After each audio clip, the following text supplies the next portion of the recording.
नमामि विघ्नेश्वर पादपङ्कजं। त्वमेव माता च पिता त्वमेव बन्धुश्च सखा त्वमेव विद्या द्रविणं त्वमेव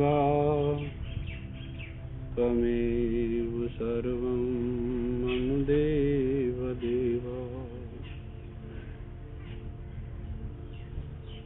श्रीहरिं परमानन्दमुपदेष्टारमीश्वरं व्यापकं सर्वलोकानां कारणं तं नमाम्यहम्। गर्हापीडं नटवरवपुः कर्णयो कर्णिकारं बिभ्रवासः कनककपिशं वैजयन्ती च मालाम्। रन्ध्रानवेणोरधरसुधया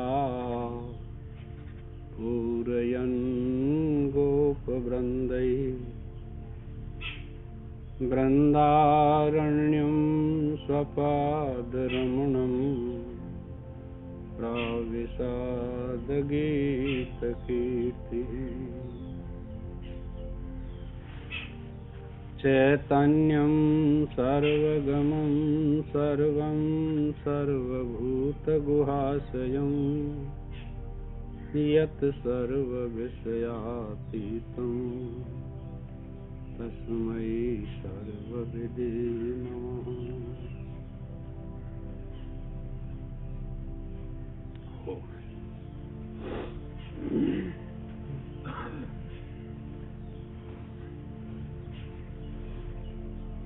वह ऐसा स्थित प्रज्ञ ब्रह्मवेत्ता ज्ञानी संसार के सर्व दुखों की निवृत्ति रूप मोक्ष नामक परम शांति को पाता है, अर्थात ब्रह्म रूप हो जाता है। भाई ये तो बात प्रत्यक्ष ये है कि जब तक ऐषणा रहती है तब तक चित्त शांत नहीं होता, मन शांत नहीं होता। और वाकी प्रज्ञा बुद्धि परमात्मा में प्रतिष्ठित हो गई, सब ऐषणा शांत है और काव की इच्छा न तो शांति अपने आप पाएगी। अब उस उपयुक्त ज्ञान निष्ठा की स्तुति की जाती है। हाँ। ऐसा ब्राह्मी स्थितः पार्थ नैनां प्राप्य विमुह्यति स्थित्वास्यामन्तकालेऽपि ब्रह्म निर्वाणं रक्षति। यह उपयुक्त अवस्था ब्राह्मी यानी ब्रह्म में होने वाली स्थिति है। जब मोक्ष को प्राप्त होता है तो उसकी ऐसी स्थिति हो जाती है बुद्धि की। शरीर ऐसा ही दिखाई देगा आपको कि ये तो देख रहा है, सुन रहा है, चल रहा है, बोल रहा है, सारी क्रिया आपको दिखाई देगी, पर उसकी बुद्धि की जो स्थिति है वो इसी के अनुसार होगी तो मोक्ष होगा। अब बुद्धि में ऐषणाएं बैठी हुई हैं और शरीर से कुछ ऊपर दिखाएं तो ऐसा नहीं हो सकता। ऐसा दिखाते हैं लोग, हमने खुद देखा है ऐसा। हम एक बार हरिद्वार रुक रहे, एक पंजाबी महात्मा आया, सफेद कपड़े पहन रखे थे, ब्रह्मचारी था और लाल कपड़ों वाले सन्यासी भी थे और पंजाबी थे, स्त्री पुरुष सभी बाजे बाजते आए और जैसे हरिदास कीर्तन करते थे इस प्रकार से कीर्तन करते हुए चले आ रहे थे और सब पीछे थे, वो महात्मा आगे नाचते हुए चले आ रहे थे। तो वाकई में तद्रूपता प्रतीत हुई मेरे को, ये तो बिल्कुल तद्रूपता है। लेकिन भोजन प्रसाद के लिए सबने खाया पिया, फिर बातचीत हुई, गमनागमन की क्रिया हुई, तब पता लगा कि यह क्रिया अलग है और वह क्रिया अलग है। तभी अनुभव किया मैंने, बुद्धि ऐसी में का करूं इसमें। तो ये ऊपर की क्रिया कुछ भिन्न होती है और अंदर की क्रिया कुछ भिन्न होती है।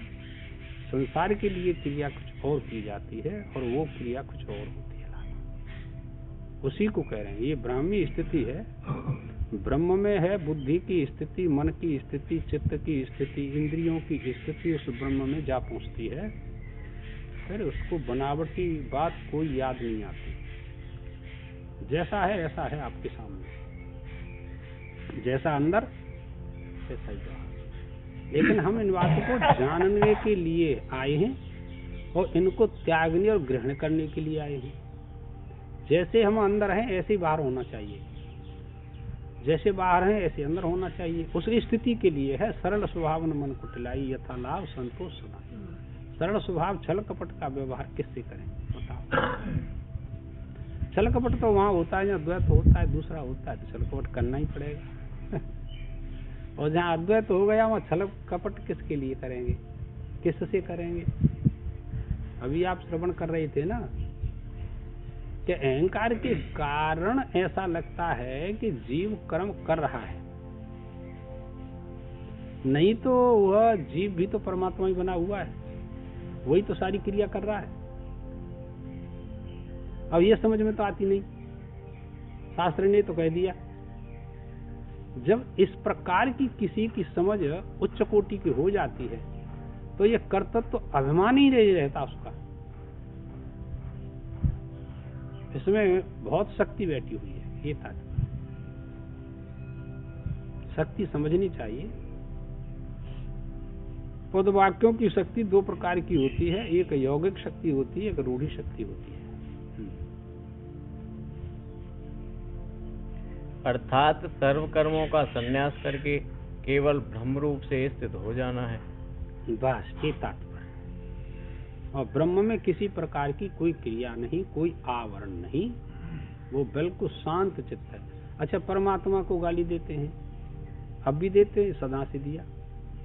उसको किसी से गालियों से कोई दुख नहीं होता, और जो पूजा करता है उससे कोई सुख नहीं होता परमात्मा को। वही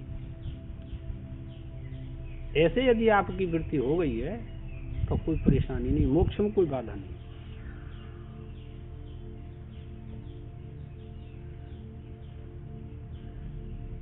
हे पार्थ, इस स्थिति को पाकर मनुष्य फिर मोहित नहीं होता। ठीक है साहब, बिल्कुल फैसलाएं, बिल्कुल फैसलाएं गीता के। ऐसा सरल ज्ञान आपको कहीं नहीं मिलेगा।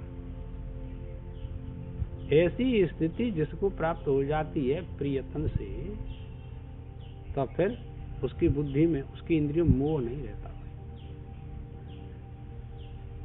मोह चला जाता है। मोह गए बिना होय दृढ़ राम चरण अनुराग। मोह के जाए बिना दृढ़ स्थिति नहीं होती, अनुराग नहीं होता, प्रेम नहीं होता परमात्मा से। उसी में लगा रहता है, तल्लीनता आ जाती है। अर्थात मोह को प्राप्त नहीं होता। अंतकाल में, अंत के वय में भी इस उपयुक्त ब्राह्मी स्थिति में स्थित होकर मनुष्य, अंतकाल में, वय माने उम्र में, अंत की स्थिति में जब शरीर छूटता है तब ये तात्पर्य। और इसी स्थिति में शरीर तो छूटेगा, शरीर को आप नहीं रोक सकते, कोई नहीं रोक सकता आज तक, शरीर तो छूटेगा। और इस स्थिति में छूटेगा तो क्या होगा, विधेय केवल हो गया।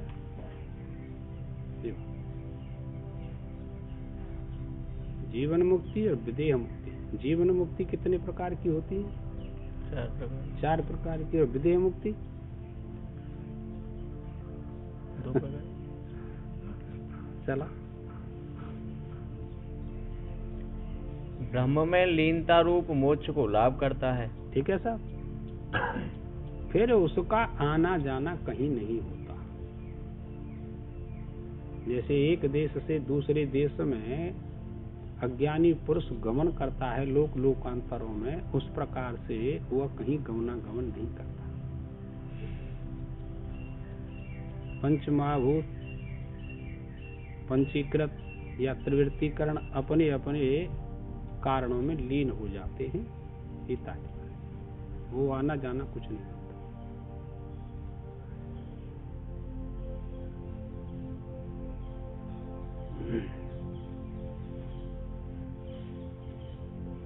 फिर जो ब्रह्मचर्य आश्रम से ही संन्यास ग्रहण करके हाँ, जीवन पर्यंत ब्रह्म में स्थित रहता है, अरे उसका तो कहना ही क्या है। वह ब्रह्म निर्वाण को प्राप्त होता है, इसमें तो कहना ही क्या है। कहना ही क्या है, ब्रह्म निर्वाण को प्राप्त होता है। गृहस्थ भोग करके भी तो संन्यास लेते हैं, तो वो भी उस पद को प्राप्त कर जाते हैं दादा, ऐसी कोई बात नहीं। और जो विवाह नहीं करते, बाल ब्रह्मचारी होते हैं, वो उस ब्रह्म की स्थिति में पहुंच जाते हैं, जिसके पुण्य विशेष होते हैं, वो ब्रह्म निर्माण को प्राप्त कर लेते हैं।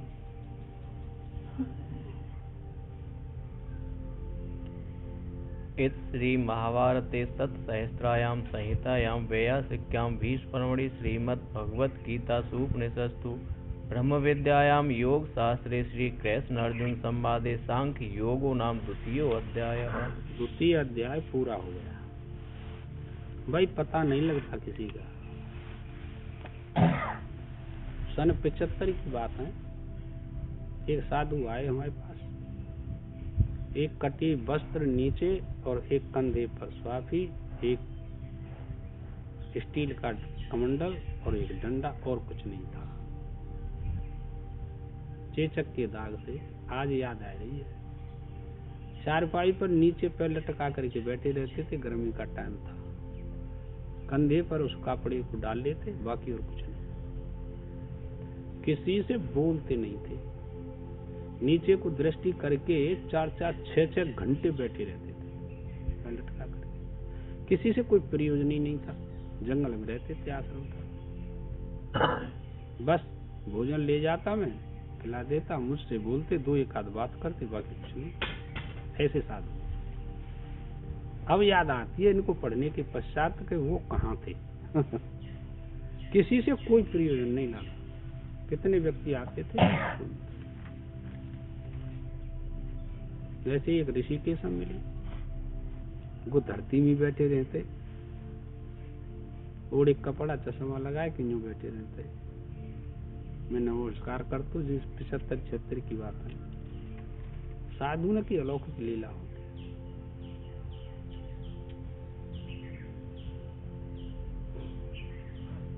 कुछ कहा नहीं जाता, वो किसको क्या करे।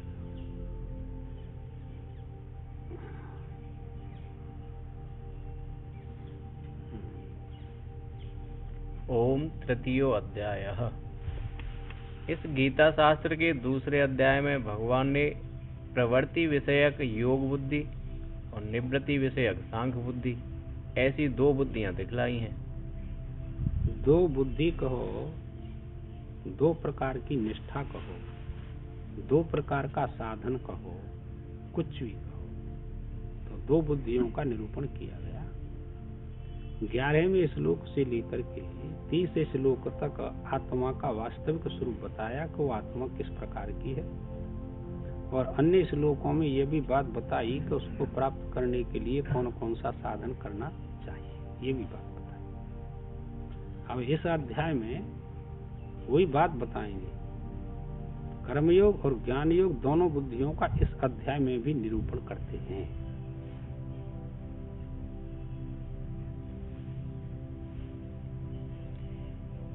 वहाँ सांख्य बुद्धि का आश्रय लेने वाले के लिए प्रजहाति यदा कामान, इस श्लोक से लेकर अध्याय समाप्ति तक सर्व कर्मों का त्याग करना कर्तव्य बतलाकर, यानी 54वें श्लोक में तो प्रश्न किया अर्जुन ने, फिर भगवान ने इसी दूसरे अध्याय में प्रजहाति यदा कामन सर्वान्न पार्थ मनोगतानि, इस श्लोक से शुरू किया कि जो सांख्य निष्ठा को स्वीकार करके साधन करते हैं उनको क्या करना चाहिए, ये बात बताई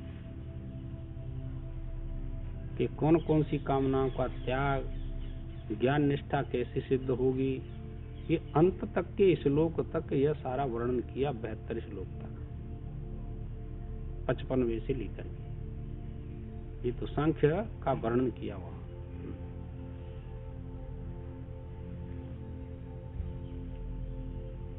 सर्व कर्मों का त्याग करना कर्तव्य बतलाकर, ऐसा ब्रह्म में स्थितः इस श्लोक में उसी ज्ञान निष्ठा से उनका कृतार्थ होना बतलाया है।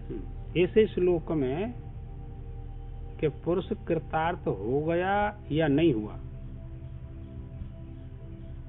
भगवान ने अर्जुन से यही बात बताई कि मैंने जो उपदेश किया है ज्ञान निष्ठा और कर्मयोग निष्ठा का, तो अर्जुन की समझ में आई कि नहीं आई बात, ये कृतार्थ हुआ कि नहीं हुआ। जो कृतार्थ हो जाता है ना, उसके चेहरे की आकृति बदल जाती है, ये लक्षण होते हैं। तो अब उसी को कह रहे हैं भगवान, ये कृतार्थ हुआ कि नहीं। कृतार्थ हो गया तो मन प्रसन्न चित्त हो करके चेहरे पर उसके चिन्ह उभर करके आ जाते हैं। जैसे क्रोध के चिन्ह उभर करके बाहर आ जाते हैं, दो प्रकार का क्रोध होता है, अंतरंग और बहिरंग। ऐसे ही इस स्थिति के दो प्रकार के चिन्ह होते हैं, तो उभर करके ऊपर आ जाते हैं। बड़ा मस्त रहता है वो, कहीं भी सो जाता है, कहीं भी खा लेता है, कहीं पड़ा रहता है, कभी कुछ कोई टेंशन नहीं।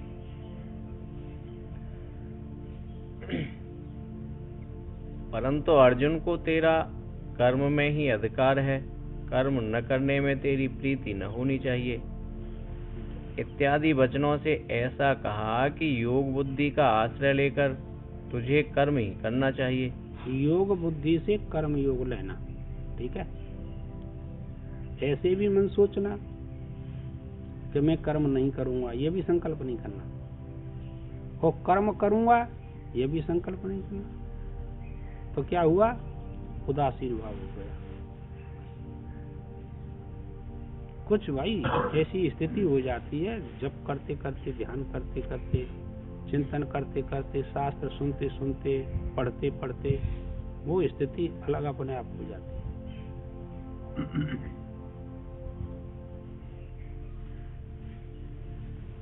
पर उसी से मुक्ति की प्राप्ति नहीं बतलाई।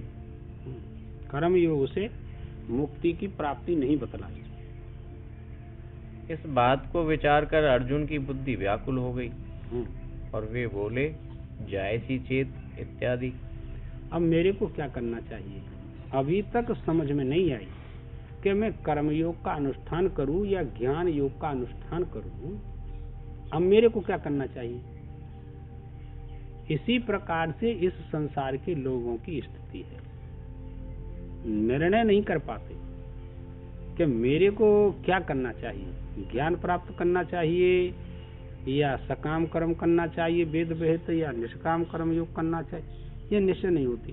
क्यों, तेरे रजोगुण की प्रधानता रहने से आप निश्चय नहीं कर सकते। फल की इच्छा होने से ये निश्चय नहीं होता, अंतःकरण शुद्ध नहीं हुआ, आप निश्चय कहां से करेगी। मैं भी नहीं कर सकता, मैं भी नहीं कर सकता, तुम भी नहीं कर सकते।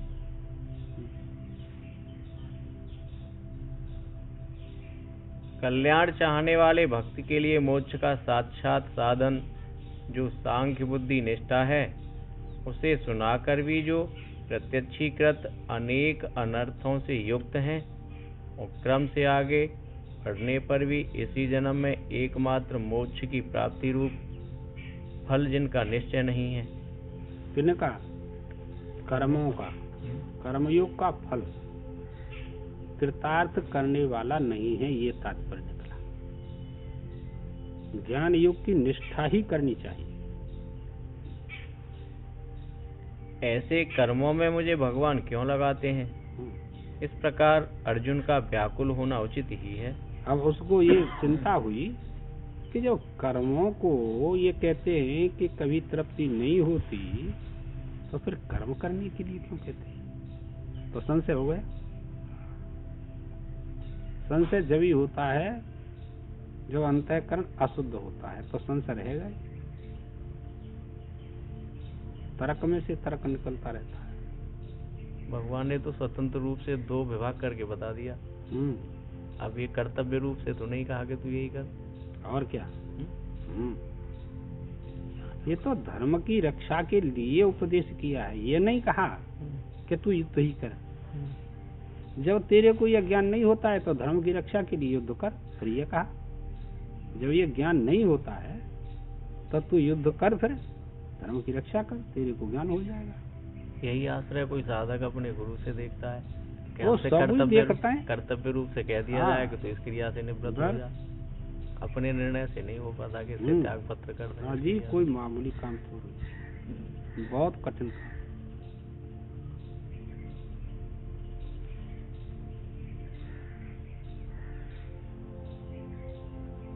और उस व्याकुलता के अनुकूल ही यह जायसी चेत इत्यादि प्रश्न है।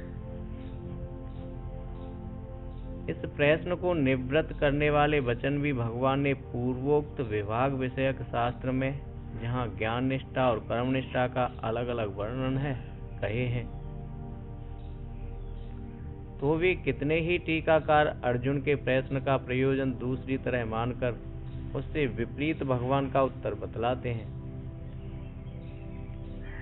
तथा पहले भूमिका में स्वयं जैसा गीता का तात्पर्य बतलाया आए हैं, उससे भी यहाँ प्रश्न और उत्तर का अर्थ विपरीत प्रतिपादन करते हैं।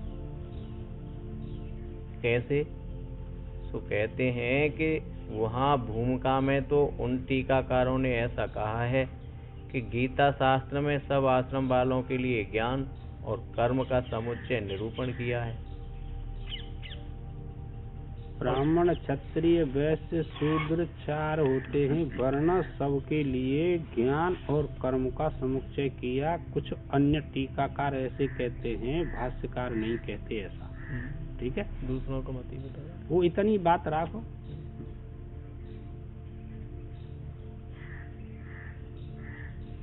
और विशेष रूप से यह भी कहा है कि जब तक जीवे अग्निहोत्र आदि कर्म करता रहे इत्यादि श्रुति विहित कर्मों का त्याग करके केवल ज्ञान से मोक्ष प्राप्त होता है।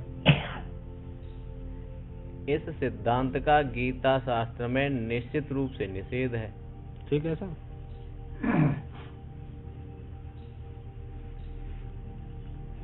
परंतु यहाँ तीसरे अध्याय में उन्होंने आश्रमों का विकल्प दिखलाते हुए जब तक जीवे इत्यादि श्रुति विहित कर्मों का ही त्याग बतलाया है। आश्रम ही बन करके रहना चाहिए। गृहस्थी, ब्रह्मचारी, वानप्रस्थी, संन्यास, 4 आश्रमों का वर्णन किया।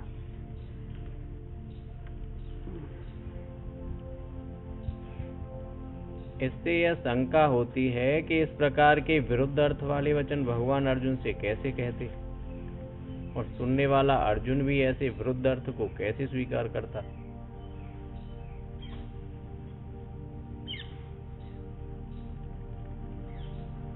पूर्व पक्षी: यदि वहाँ भूमिका में ऐसा अभिप्राय हो कि गृहस्थ के लिए ही स्रोत कर्म के त्याग पूर्वक केवल ज्ञान से मोक्ष प्राप्ति का निषेध किया है, दूसरे आश्रम वालों के लिए नहीं, तो का समझ में स्रोत कर्म, स्मार्त कर्म 2 प्रकार के होते हैं। ठीक है, स्रोत कहते हैं कि जैसे स्वाहा स्वाहा यज्ञ किया आपने, ये स्रोत कर्म के अंतर्गत आते हैं। स्मार्त आते हैं देव पूजन। ठीक है, आरती उठाई, जलाया दीपक, आरती करी, भगवान पर फूल चढ़ाए, ये स्मार्त कर्म के अंतर्गत आते हैं। अब वो कहते हैं कि इन कर्मों का त्याग बताया है तो गृहस्थ के लिए त्याग बताया है कि सन्यास के लिए त्याग बताया कि ब्रह्मचारी के लिए, ये स्थिति समझ में नहीं आई बात, तो उसको बताएं। समाधान: यह भी पूर्वा पर विरुद्ध ही है, क्योंकि सभी आश्रम वालों के लिए ज्ञान और कर्म का समुच्चय गीता शास्त्र का निश्चित अभिप्राय है। आश्रम वाला कोई हो, सबके लिए बेहतर ही है, कोई भी कर सकता है। निष्काम कर्म योग कोई कर सकता है कि नहीं, और उस ज्ञान को कोई प्राप्त कर सकता है कि नहीं, कि कोई कर सकता है। तो भाई ये अलग अलग स्थिति है टीकाकारों की, तो हमको तो समझना है भाष्यकार का भाष्य, बस और कोई।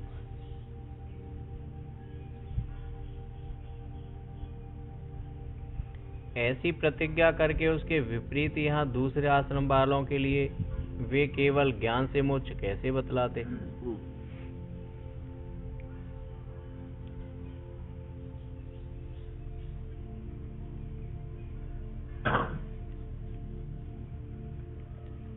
पूर्व पक्षी: कदाचित ऐसा मान लें कि यह कहना श्रौत कर्म की अपेक्षा से है, अर्थात श्रौत कर्म से रहित केवल ज्ञान से गृहस्थों के लिए मोक्ष का निषेध किया गया है।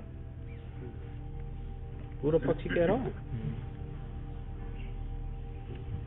उसमें जो केवल ज्ञान से गृहस्थों का मोक्ष नहीं होता ऐसा कहा है, वह विद्यमान स्मार्त कर्म की भी अविद्यमान के सदृश उपेक्षा करके कहा है। अच्छा, प्रश्न चल रहा है, प्रश्न समझना बहुत कठिन होता है। हाँ, तो गृहस्थ के लिए ये निषेध किया स्मार्त स्रोत कर्मों का, केवल ज्ञान से ही मोक्ष होगा, ऐसा मान लें कि ऐसा नहीं हो सकता। सिद्धांत कहेगा ऐसा नहीं हो सकता, ऐसा नहीं लिखा है। समाधान: यह भी विरुद्ध है। हाँ, कह दे वो विरुद्ध है, क्योंकि गृहस्थ के लिए ही केवल स्मार्त कर्म के साथ मिले हुए ज्ञान से मोक्ष का प्रतिषेध किया है, दूसरे आश्रम वालों के लिए नहीं। यह विचारवान मनुष्य कैसे मान सकते हैं? हाँ, एक के लिए तो प्रतिषेध, एक के लिए विधान, ये बात ठीक है। सभी के लिए एक है शास्त्र की मर्यादा, दो नहीं हो सकती। दूसरी बात यह भी है कि यदि ऊर्ध्वरेताओं को मोक्ष प्राप्ति के लिए ज्ञान के साथ केवल स्मार्त कर्म के समुच्चय की ही आवश्यकता है,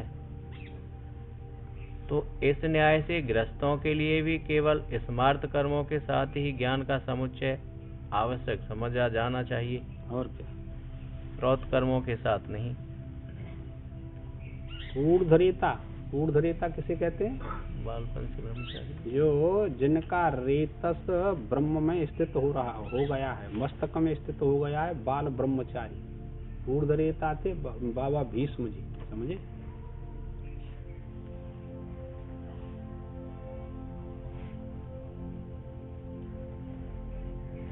पूर्व पक्षी: यदि ऐसा माने कि गृहस्थ को ही मोक्ष के लिए श्रौत और स्मार्त दोनों प्रकार के कर्मों के साथ ज्ञान के समुच्चय की आवश्यकता है। समुच्चय का अर्थ होता है साथ साथ चलना, चाहे स्मार्त कर्म हो और चाहे श्रौत कर्म हो, और उसको साथ लेकर के करते हुए ज्ञान में स्थिति हो जाना, न छोड़ करके स्थित हो जाना, ये कह रहे हैं। ठीक है, पर सिद्धांत कहता ऐसा नहीं हो सकता।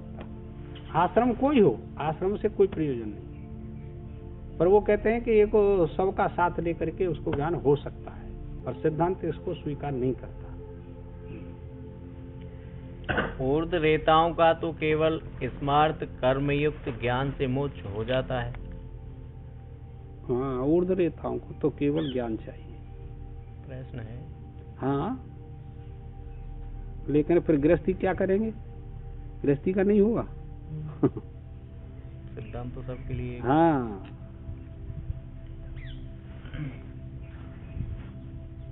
उत्तर: ऐसा मान लेने से तो गृहस्थ के ही सिर पर विशेष परिश्रम युक्त और अति दुख रूप श्रौत स्मार्त दोनों प्रकार के कर्मों का बोझ लादना हुआ। तो वही करते रहे। ऊर्ध्वरेता तो पार है गई, कर्मों का त्याग करके ज्ञान निष्ठा से, समझे? तो गृहस्थी करे वो करे, वही के पल्ले बस, ऐसा नहीं हो सकता।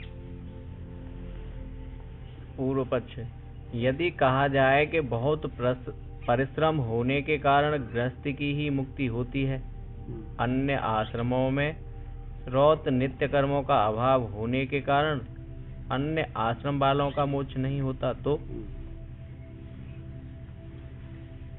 उत्तर: यह भी ठीक नहीं, क्योंकि सब उपनिषद, इतिहास, पुराण और योग शास्त्रों में मुमुक्षु के लिए ज्ञान का अंग मानकर सब कर्मों के संन्यास का विधान किया है, तथा श्रुति स्मृतियों में आश्रमों के विकल्प और समुच्चय का भी विधान है।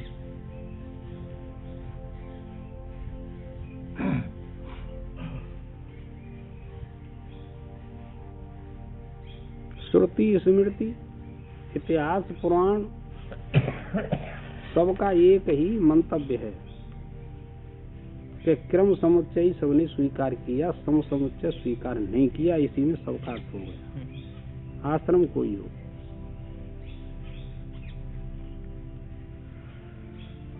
पूर्व पक्ष, तब तो सभी आश्रम वालों के लिए ज्ञान और कर्म का समुच्चय सिद्ध हो जाता है।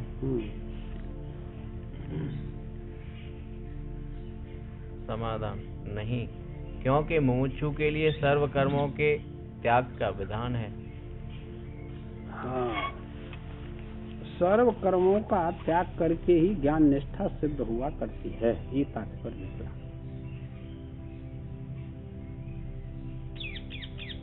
ब्रह्मचर्य का पालन इसमें विशेष महत्व रखता है भाई, ये तात्पर्य।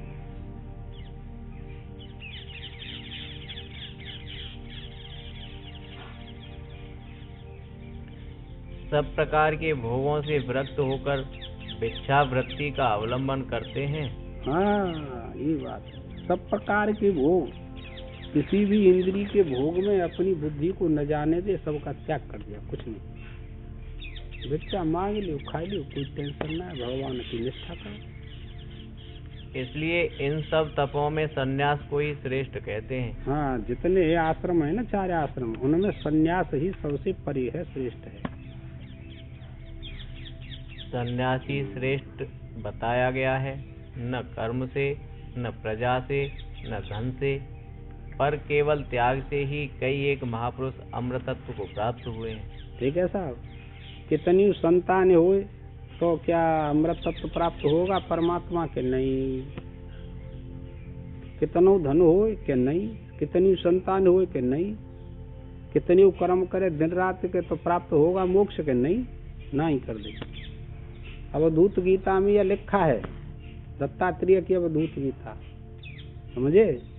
अनिकेत कुटी परिवार समम यह संग विसंग विहीन परम, इह बोध विबोध विहीन परम, किमिरोदस मानस सर्व समम।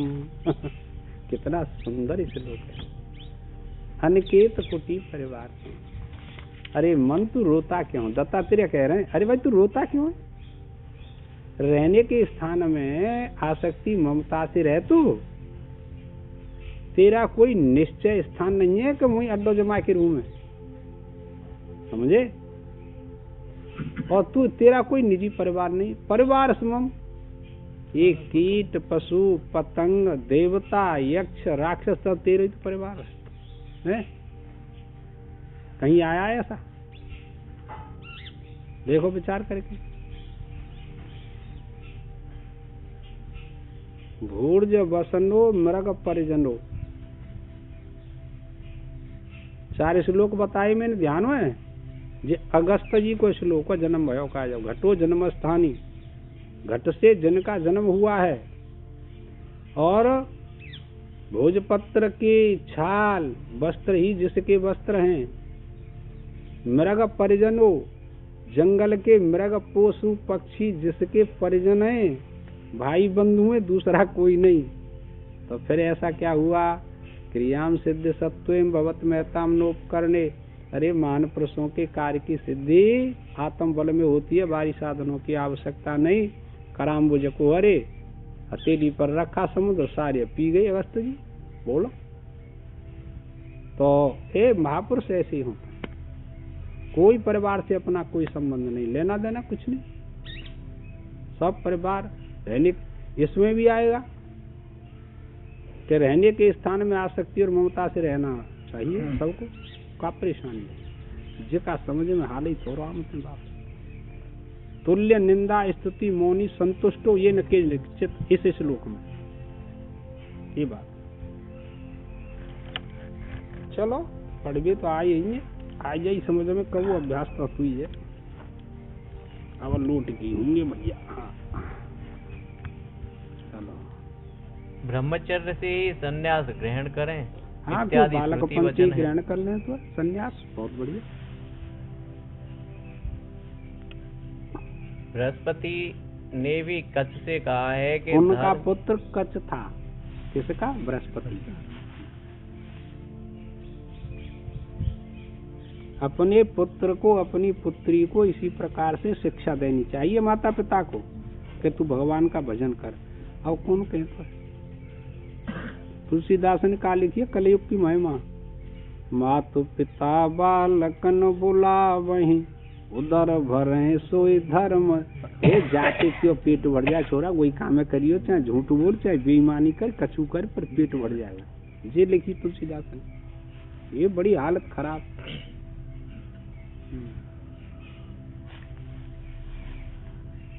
बृहस्पति ने भी कच्छ से कहा है कि धर्म और अधर्म को छोड़, सत्य और झूठ दोनों को छोड़। अब देख तू कच्छ को प्रसंग दे दो, धर्म अधर्म को, धर्म का भी त्याग अधर्म का भी त्याग। ये व्यवहार सत्ता को चलाने के लिए धर्म अधर्म की प्रवृत्तियां आत्मस्वरूप में जाने के लिए वह तो न तो धर्म को स्वीकार करता है अपना आत्मा, न धर्म को स्वीकार करता है। सीधा सिद्धांत कहाँ कही है इस श्लोक में 5वें अध्याय में? ये बात है, यही बात बताई वहां मैं। ये बहुत मार्के की बात है। आत्मा में यह सब है नहीं, असली बात ये है। व्यवहार सत्ता को लेकर के है, ये सब अध्यास में है, सब चीज अध्यास में है। कर्म कांड जितना है यह सब अध्यास में है लाला। इसको कहते हैं संसर्गा अध्यास। अब बिना पढ़े बिना सुने का भी समझ में आ रहे हैं। संसर्गाध्यास, कारणाध्यास, रूपाध्यास, ज्ञानाध्यास, समझ में नहीं। और जब समझ लेता है, दिन रात इनका अभ्यास होता है तो आत्मा का दर्शन होने लगता है। धीरे धीरे धीरे धीरे अभ्यास करते जाओ। देह को अपना मानना संसर्गाध्यास नहीं, संसर्गाध्यास कहते हैं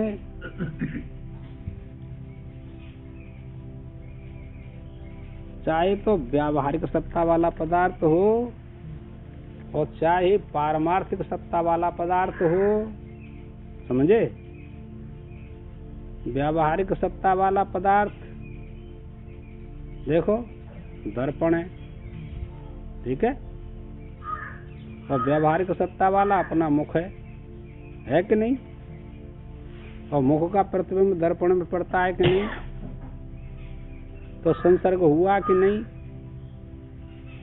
तो दर्पण में जो प्रतिबिंब प्रतीत हो रहा है उसको अपना मुख मानता है, संसर्गाध्यास हो गया। दर्पण कैसा क्या बताया? कहाँ चली गई खोपड़ी तेरी? बस वो मुख, अरे वो तो अलग, वो तो बता ही रहे हैं, वो तो बेटा बता ही रहे हैं कृष्णा, ऐसी कोई बात नहीं।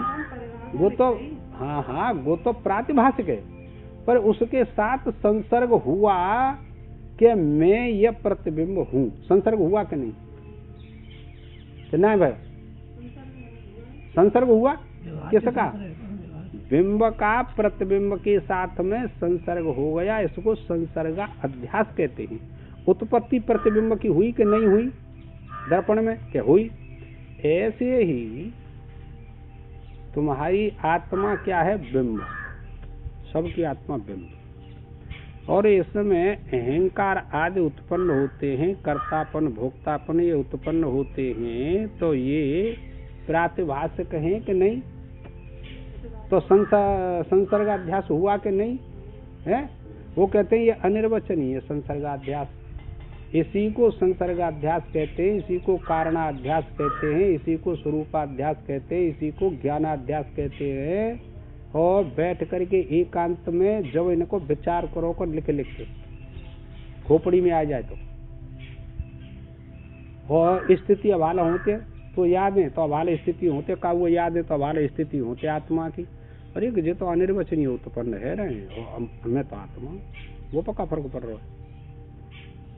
अभ्यास नहीं है आप लोगों को किसी जन्म का, अब शुरुआत करिए, अभ्यास हो जाएगा, स्थिति हो ले लेंगे। सारा संसार ज्ञानाध्यास को लेकर के है। और यह अध्यास मन के कितने दोष बताए? 3 दोष बताए है। तो यह अध्यास किसका किया हुआ है? कि मन का किया हुआ है, बुद्धि का किया हुआ है कि मैं शरीर हूँ। रोज बताई जाते पर खोपड़ी में कहा। अंधो हम, मैं अंधा हो गया। अरे बधिरो हम कम सुन तामसा। आत्मा कम सुन रही है कि कान कम सुन रहे तुम्हारे? नाम तो समझ में, क्योंकि अभ्यास नहीं है, बैठ करके विचार नहीं करते आप लोग, क्या करें? ये तात्पर्य, और कोई बात ये नहीं। बात कही है, शरीर को अपना माना है, संसर्गाध्यास नहीं है, इन युक्तियों से सिद्ध नहीं होता। और जो का पढ़ाई है रही है, यही तो अध्यास है। यही तो कहा संयोग अध्यास अलग हो तो संसर्ग अध्यास अलग होता है। हाँ, अब संयोग अध्यास है कि मैं शरीर हूँ, या संसर्गाध्यास है? मैं तो यही तो जान। हाँ वही है तो मैं कह रही हूँ, और क्या कह रही हूँ, जी प्रसंग चल लो लाला, ये संसर्गाध्यास है। तो यही तो मैं कह रहा था। हाँ चल पढ़।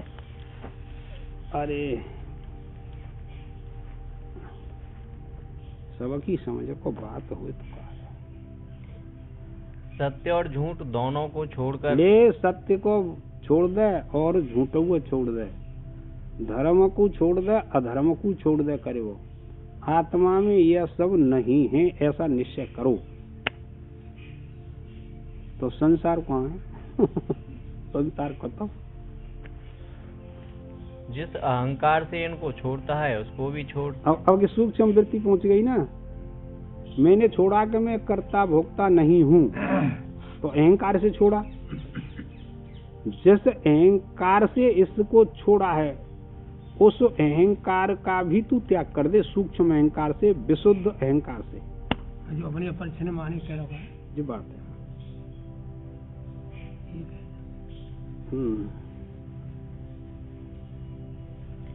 संसार को सार रहित देखकर, लाला देखे कितनी पढ़े ले, संसार में जब तक सार दिखाई दे रहो, विषय में सार दिखाई दे रहो को मुझे सुख देंगे, तब तक आत्मज्ञान की स्थिति किसी को न होगी। और जो निर्बीज दिखाई देगा विषय, तो वह तो कोई रोक ना सकती स्थिति है, यही अपरोक्ष हो जाएगा आत्मा का।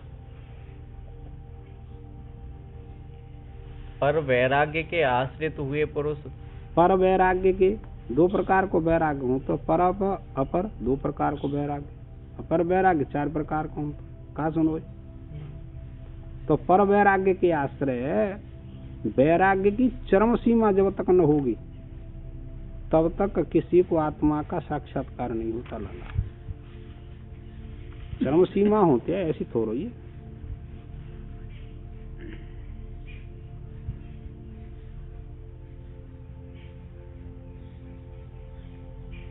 सार वस्तु के दर्शन की इच्छा से विवाह किए बिना, सार वस्तु की दर्शन, अरे भाई वो कैसो है? जिसने इतनी सृष्टि बना करके तैयार की भाई सत्येंद्र, तेरी आकृति अलग, मेरी आकृति अलग, सामवेद में त्रिवृत्तीकरण लिखा उसने ही तो बनाया, कि तुमने बताया। तैतरीय उपनिषद में पंचीकरण लिखा, ऐसे होगा ऐसे होगा, किसी जीव ने लिख दिया। प्रवृत्तिकरण जीव ने बनाया, पंचीकरण जीव ने बनाया। अच्छा, उसने बनाया। पंच महाभूत उसने बनाए, कैसे उत्पन्न कर दे?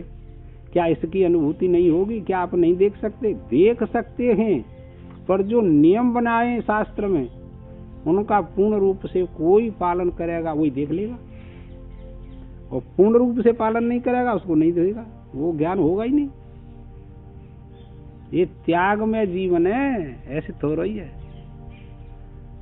100 रुपया जेब में हो और न्यू के कन्या सो जा तू सड़क पे, न्यू के को कहूँ भैया ले न जाए कोई, और नंगो हो न्यू के कन्या सो जा के तो मुझे सो जाऊंगा, बहरिएगी जाई को नाम त्याग हो। और त्याग का है, त्याग को ढिंडोरा पीट रहे हैं, त्याग को ढिंगा किनारे लिखो। ज्ञान को ढिंडोरा पिट रहो है, ज्ञान ढिंगा किनारे लिखो। बोल का करे, समझ में ही नहीं आती बात।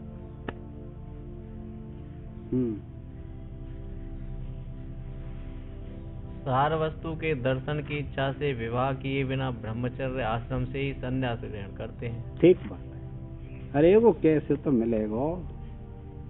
कहाँ रहे तो है, क्या मोही रहे तो है? लियो साहब,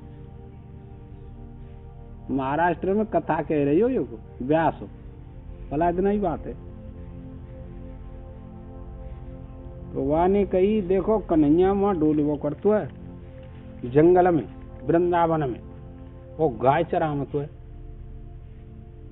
पर नंगे पामर रहते है, वो ग्वाल बाल संग रहता, वो गाय रहते बहुत अकेले चरामत है।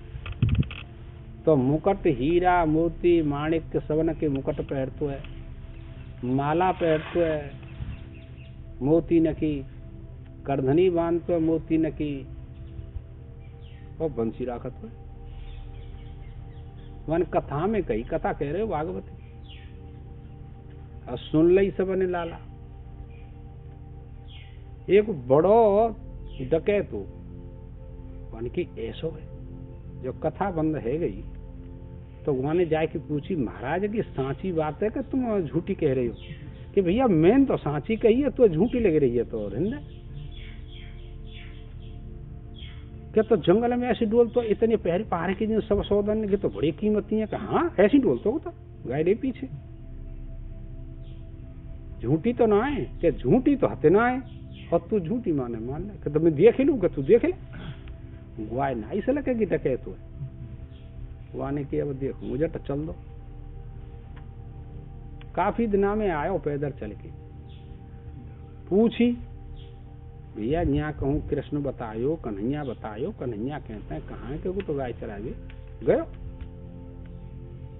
कोई बात नहीं, ग्वाल बाल संग सब गाय चरावे गए। जंगल में पहुंचो, जबई रोटी खोली, टेंटी को अचार बेजर की रोटी खाए रे सब ग्वाल बाल, काऊ पे खट्टी छाछ, काऊ पे कचू, काऊ पे कचू। वानी देखेगी तो सब बहनचो एक साथ साथ रह रहे। भगवान तो वही पहर राखे जो बताए का है, ज्यों के त्यों पहर के राखे।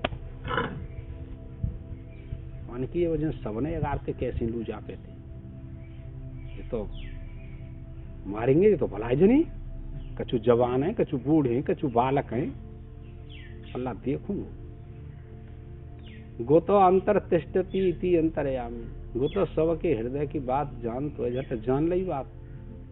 क्या वजह जा बात को आयो माते ते दूर से चल के आयो तो जो की पूर्ति करनी चाहिए, ऐसी तो रही है। फिर हमारा नाम कन्हैया ही काय को कि भाई तू कहाँ से आयो, ले रोटी खा ले, हो को हो। वो विचार कर रहा हो कि रोटी खाई ले तो फिर चोरी न करे पाऊंगी। भाई जाको खावे अन्नदानी वाकी करे आबादानी, जापे ते कछु ले प्रत्युपकार में तो वाको कछु तो ऐसा न माने, न का बने ज्यादा न माने। ये संसार ऐसा ही है। अब कोई स्थिति नहीं रही, मानता ना है। उनके भी हम तो खाए के आए झिके रहे, क्या तो ठीक है कोई बात नहीं। अब तो खाए खुई के और फिर गाय न के पीछे। तो सब कन्हैया ने कही भाई तुम अपना पानी फानी पियो, नहाओ, और मैं गाय रोक लाऊं। पानी के अब तो हमारा नंबर है, तू कैसे आएगो?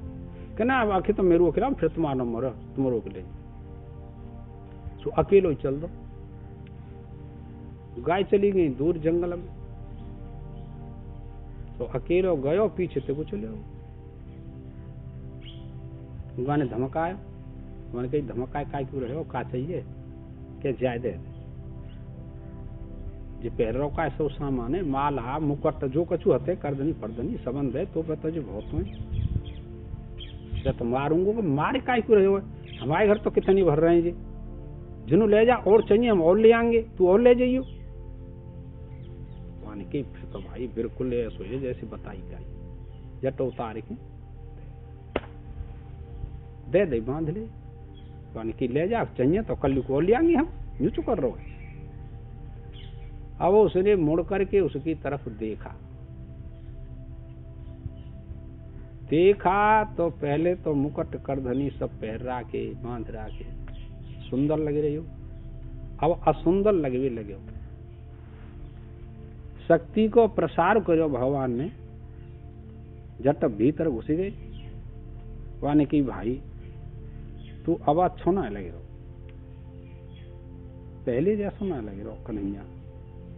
तू अपनी गिनो ले तो दे दे, माने कि तू ले जा, हम पे तो बहुत हुए, क्या वो तू अच्छो ना लगे, सब लौटा दे। वो ऐसी शक्ति है अलौकिक, पर मिलेगी वो अपने ही विचार से, काव के दूसरे के विचार से नहीं मिल रही। तुम क्या चाहते हो, तुम जैसे चाहता का वो ऐसी मिल जाए, तो जैसे चाहोगे ऐसे ही बन जाए, तो सर्वशक्ति है, सर्व ऐश्वर्य संपन्न है, सब बातें वो ऐसी मिल जाए तो जैसे चाहोगे। और छल कपट रहेंगे तो न मोह मिल रहो न तुम्हें मिल लो को। व्यास जी ने भी सुखदेव जी को शिक्षा देते समय कहा है कि अब देखो कचा को दृष्टांत दे दो, अब सुखदेव को दृष्टांत दे रहे, इस ज्ञान मार्ग की बात बता रहे हैं मुझे, ज्ञान योग की निष्ठा बता रहे हैं कैसे करनी चाहिए। हाँ जीव कर्मों से बंधता है, ठीक और है, ज्ञान से मुक्त होता है। बंदा कचे कर्मों से बंधता है और ज्ञान से मुक्त हो जाता है। नहीं ज्ञानी न सदृशम पवित्र, आगे आएगा, मैं विद्यते ज्ञान के समान तो पवित्र कोई वस्तु ना आती। ये बात है लाला, इसलिए ज्ञान कई जन्मों के भयंकर पुण्य के प्रताप से इसमें बुद्धि इधर आती है, मोक्ष मार्ग को स्वीकार करती है, यह ईश्वर की कृपा होती है। सायण ने एक भाष्यकार हैं, सायण बहुत बड़ी विद्वान, वो लिखते हैं ईश्वरा अनुग्रह देव पुंसाम अद्वैत वासना, अद्वैत की वासना ईश्वर की कृपा से उत्पन्न होती है। तुम ऐसे मन समझना, बहुत पुण्य होता कितने जन्मों के, जब इधर इस ज्ञान की तरफ इच्छा उत्पन्न होती है किसी के लाला, सबकी नहीं होती। बेचारे मरे जा रहे हैं, कर्मकांड को बड़ो भारी अहंकार है, शुभ करता ना निष्काम भावते करता थोड़ो, सकाम भावते करता सब। इसलिए आत्म तत्व के ज्ञाता यति कर्म नहीं करते। ठीक है साहब, जिन्होंने ब्राह्मी स्थिति प्राप्त कर ली है वो तो बस किसी से कोई प्रयोजन नहीं, किसी कर्म से कोई दोष भी नहीं रहता और आसक्ति भी नहीं रहती। इस श्लोक में बताएंगे इसका अर्थ, न द्वेष्ट कुशलम कर्म कुशले नानुसज्जते त्यागी सत्स्वभाव विट्टो मेधावी छिन्न संशय। 18वें अध्याय को श्लोक है, 10वां के कैमो है, 12वां। हाँ चलो, संख्या तो 52 ज्यादा पता है। अब प्रधान जी लग गए हैं बहुत जोर से, बहुत दिनों से लग रहे हैं, गीता ही पढ़ते हैं दिन और रात, और का काम मुझे पे। यहाँ गीता में भी सब कर्मों को मन से छोड़कर इत्यादि वचन कहे हैं। मोक्ष अकार्य है, अर्थात किसी क्रिया से प्राप्त होने वाला नहीं है। ठीक है साहब, इससे भी मुमुक्षु के लिए कर्म व्यर्थ है। पूर्व पक्षी, यदि ऐसा कहें कि प्रत्यवाय दूर करने के लिए नित्य कर्मों का अनुष्ठान करना आवश्यक है तो समाधान, यह कहना ठीक नहीं। प्रत्यवाय माने विपरीत, उल्टा विपरीत। कहा दोष लगेगा न करने से। पाप की निवृत्ति के लिए कर्म करे तो मुमुक्षु के लिए क्या पाप लगेगा? ये बात।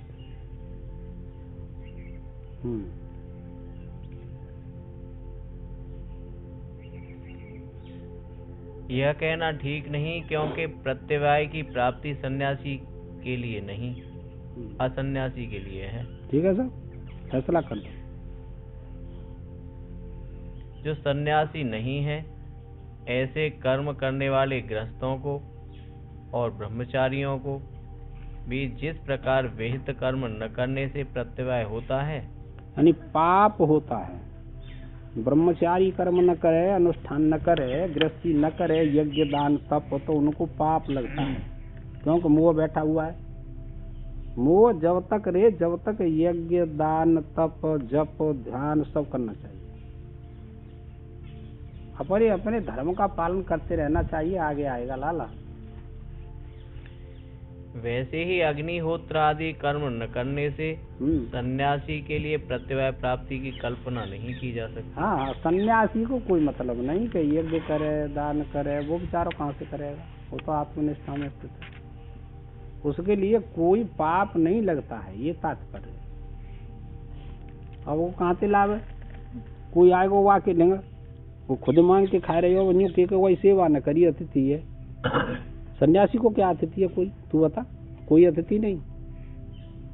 हमारा एक महात्मा है सब ग्वालियर में, कोई दूसरा महात्मा चले हो जा रहे, रोटी मांग के लाए हो तो हाँ भाई आप खा भी लगे जान। माने कि महाराज तुम्हारे आश्रम पर आए, तुम्हें तो कछु सेवा करनी चाहिए। मैं काहे की सेवा करूँ भैया? मैं मांग के लाऊंगा गाँव में, तो तू मांगे ला। मैं का अतिथि है तू, तो तेरी सेवा करूँ मैं कोई गृहस्थी हूँ क्या? ब्रह्मचारी हूँ, सन्यासी हूँ, मुझे कोई टेंशन ना है। तो पाप नहीं लगता सन्यासी को, ये बात है। और गृहस्थ में तो भैया करना पड़ेगा। सत्येंद्र बाबू कोई आएगा तो घर पे रोटी पानी ठंडी सब दूर करने पड़ता है, नहीं पाप लगा। अपने धर्मों को पालन करना चाहिए। तथा नित्य कर्मों के अभाव से ही भाव रूप प्रत्यवाय के उत्पन्न होने की भी कल्पना नहीं की जा सकती। नित्य कर्म करने से फल प्राप्त होता है, ये आगे इसका प्रसंग आएगा। अब वो नित्य कर्म करता नहीं तो उसको पाप लगेगा। वो क्या शास्त्र कहता नहीं, सन्यासी को नहीं लगता। ब्राह्मण को नित्य प्रति यज्ञ करना चाहिए, अब ब्राह्मण नहीं करते तो पाप लगता है, चाहे कोई माने या न माने। ये बात घर पे आए भाई अतिथि कोई हो, ब्राह्मण क्षत्रिय वैश्य, सत्कार न करे तो पाप लगता है। क्या करें, शास्त्र तो ऐसा ही कहता है।